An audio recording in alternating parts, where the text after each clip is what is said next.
Day 3 at Siem Reap ថ្ងៃទី3នៅសៀមរាប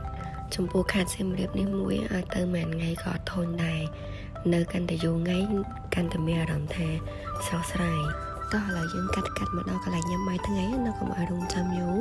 ហាងដែលខ្ញុំទៅញ៉ាំនេះឈ្មោះថាមីលីវ៉ាត់បូហាងនេះខ្ញុំចង់ទៅញ៉ាំជាងគេគឺអាប្រភេទពួកគូក្តាមតែស្ដាយមែនតើពេលដែលខ្ញុំទៅនឹងគឺអស់លេងដោយសារគេលក់ដាច់ណាកូនខ្ញុំក៏គាត់ចូលចិត្តទៅនឹងដែរដោយសារនៅនឹងមានត្រីឲ្យគាត់មើលយកតែទីណាមានត្រីកូនខ្ញុំចូលចិត្តហ្មង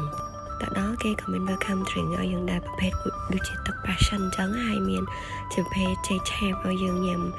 មុនពេលយើងញ៉ាំអាហារថ្ងៃត្រង់ដែរសម្រាប់ខ្ញុំចូលចិត្តភោជនីយដ្ឋានណាបែបបុរាណបែបខ្មែរអញ្ចឹងណាហើយចំពោះម្ហូបនៅនឹងក៏ឆ្ងាញ់ហើយសមរម្យដែរ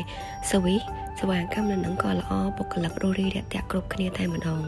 សម្រាប់ម្ហូបគេមានច្រើនមុខឲ្យយើងកំងយើងចង់ញ៉ាំបែបណាក៏បានហើយមួយទៀតបរិយាកាសនៅនឹងគឺល្អមែនតើចូលទៅលក្ខណៈបែបគ្រួសារក៏មានអារម្មណ៍ថាស្រស់ស្រាយដែរហើយគេក៏មានថែមជាមួយនឹងក្រែមឲ្យយើងញ៉ាំហ្វ្រីដែរគេអត់គិតលុយទេឥឡូវយើងញ៉ាំបាយហើយយើងបន្តទៅទិញកាហ្វេទៅសារព្រឹកឡើងអត់បានញ៉ាំកាហ្វេឥឡូវកាហ្វេទី1ដែលមកនេះគឺ The Bean Embassy ហាងនេះលក្ខណៈថាបើសិនជាបងចូលចិត្តបែបស្ងប់ស្ងាត់ហាងនេះខ្ញុំ recommend ហើយចំពោះកាហ្វេវិញគឺឆ្ងាញ់តម្លៃ